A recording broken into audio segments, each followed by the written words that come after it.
कुछ आईने सिर्फ अक्स नहीं दिखाते, वो आपकी रूह को कैद कर लेते हैं। ये कहानी है मीरा की, दिल्ली की 28 साल की इंटीरियर डिजाइनर।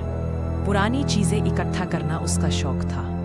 एक दिन बरसात की शाम में उसे पुरानी दिल्ली की एक दुकान में एक अजीब आईना मिला।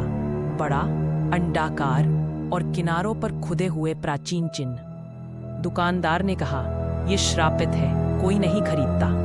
लेकिन मीरा हंसी, अंधा विश्वास, मैं नहीं मानती। वो आईना लेकर घर आ गई। रात को ठीक 12:03 पर कमरे में ठंडी हवा चली और आईने से दस्तक की आवाज आई। मीरा ने देखा, उसका अक्स पलके झपका रहा था, लेकिन मीरा खुद बिल्कुल स्थिर थी। कुछ ही दिनों में उसका अक्स उसकी नकल करना बंद कर चुका था। अब अक्स अपने मन से हिलता, मुस्कुराता और देखता। एक रात आईना अंदर से धुंधला हुआ और उस पर एक संदेश उभरा, मुझे बाहर निकालो।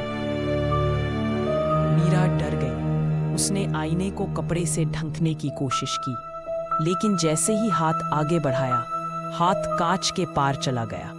वो खींचती चली गई। आईना उसे अंदर खींच चुका था। मीरा अब आईने के अंदर थी और उसका अक्स बाहर आ गया था, आजाद और जिंदा।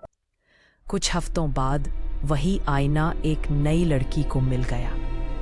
कितना सुंदर है ये, उसने कहा।